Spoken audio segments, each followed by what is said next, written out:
Welcome back, everyone. Today is July 24th, 2020. I'm Jerry Hall. Here's the view from Costa Rica. Now, I have Coin Pavrika up here for one reason and one reason alone, and that is to draw attention to the overall market cap size. When I see us going up by 10, $12 billion, this is important. Now, is it monumental? No. But it shows an influx of actual dollars into the marketplace. This is a key point. If we can continue to grow and by year end be up over 500 billion market cap, this could be a really good sign for 2020. I'm encouraged and I hope you are too. Let's get to some of these incredible pieces I want to discuss today.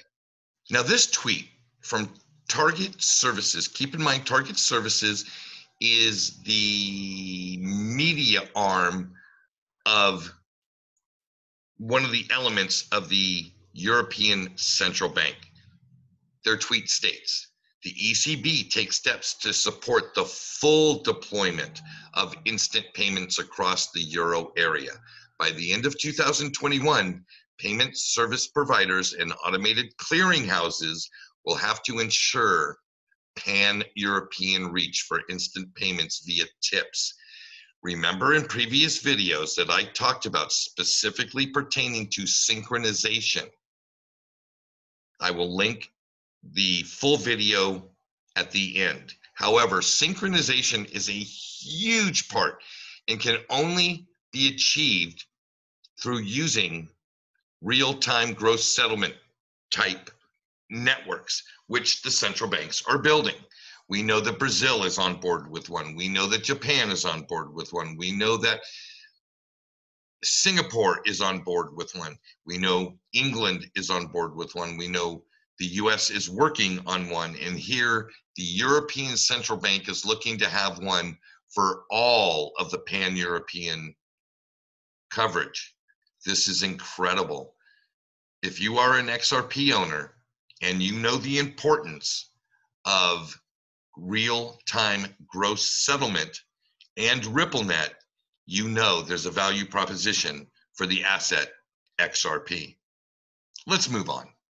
Now, this tweet from Michael at Val5 Links, crypto lending and saving may now be how the payment of interest becomes a thing again. Banks are desperate for yield. The faster they move, the more market share they obtain. Will be interesting to see who moves first and how quickly. My video yesterday when I talked about the OCC PDF, now that there is clarity, I agree with Michael. Who will be the first movers? Will it be Bank of America? Will it be JP Morgan? Will it be Goldman Sachs? Will it be Wells Fargo? Well, we know many of these banks have been working in some regard with blockchain. We know JP Morgan's been working hand lockstep with Ethereum. We know Bank of America is in bed with Ripple. It is going to be interesting to see who provides services first, what those services will be, the costs and fees associated with those services, and how they stack up to what's on the board now.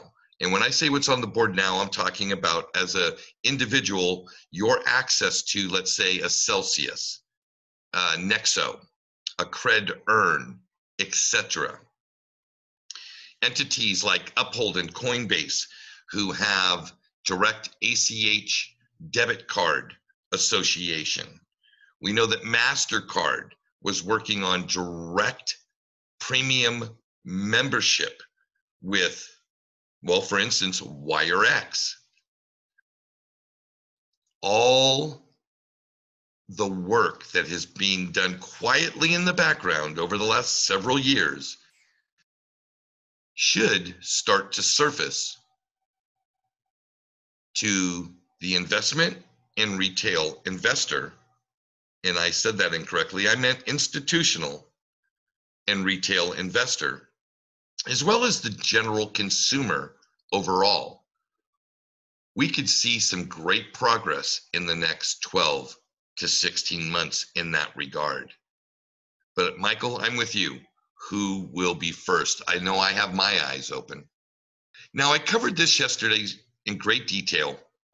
This was the PDF from the Office of the Comptroller of Currency. Now, I had phoned them and had the good fortune of speaking to their media relations head, and I'm in the process of scheduling an interview with a representative from the Office of the Comptroller of the Currency, and I look forward to bringing that to you right here on my channel through my playlist, One-on-One with JerryVHall. Exciting times, exciting times. Now, many of you in the comments of that video asked me to provide a link. So what I will do is I will provide a link for this interpretive letter 1170 in the description of this video. Feel free to open it up, go through, take a look. It is absolutely remarkable, the clarity that it brings to so many elements of the services we want banks to provide, legitimizing this digital asset space. Now, this tweet is excellent because what it tells me is there's an intent by Cardano to get into the transaction world. It is, and I'm going to read the tweet. It is expected that in 2020, 1 billion users will use smartphones for payments. If only 1% from it used the Cardano network and transaction fee was, 1/10 of a penny, then the network would earn $300,000 a day. The network rewards in Cardano, ADA, stakeholders, so every day, the network rewards ADA stakeholders so everybody can profit from the network success. This is an interesting element of proof of stake and why I believe it will displace proof of work. Bitcoin at the end of the day may be the only proof of work asset 5 years from now. It's going to be interesting to see how this plays out. This article from Crypto Potato talks about R3 and talks about the CEO leveraging blockchain for old-fashioned bond market. Now I'm going to read it. R3 CEO David Rudder is developing a blockchain-based bond trading ecosystem that will use the Corda infrastructure. The platform will go live in 2021. David Rudder, CEO of blockchain firm R3, is independently working on a platform that leverages the distributed ledger technology for bond trading. This is big, folks. All of the speculation that I made getting into this space in early 18, extrapolating that this technology could displace existing capital market legacy infrastructure, is all coming to the surface now. Is it here today? Is it leveraging tokens and creating value for token holders or coin holders? No, it's not. And that's the truth. Is the potential growing stronger? Is my conviction growing stronger that that's the direction this is going? The answer is absolutely yes. So I bring you this slide and this visual. This is just a conceptual piece here. But the point is to let you know that there's a show brewing in the background here of this channel, and that is a show where Mickey B and I get together, put a premise, present evidence to support the premise. That evidence could be technological, it could be procedural, it could be whether it be statements made by public figures. We are going to do some deep dives into some of the topics that are very common in the crypto space, but don't generally get really fleshed out. We're calling this thing the deep dive with Mickey B. Fresh. Look forward to that coming up, folks. And if you have any comments or areas that you'd like to see a deep dive, leave your comment in the comment field. We'll make sure to add it to the list.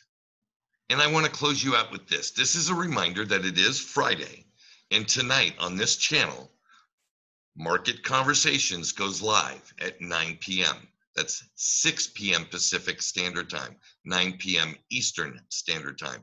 And a very special in-studio guest, Mr. Mark Phillips. Many of you know him from Twitter. Some of you that go back with me a long ways will remember an incredible interview that I did with Mark approximately 4 months ago, 5 months ago. Well, he's going to be live in studio, and we're going to discuss XRP. We're going to discuss the OCC PDF document. We're going to discuss some of the incredible unveilings that he's come up with over the last 2 weeks.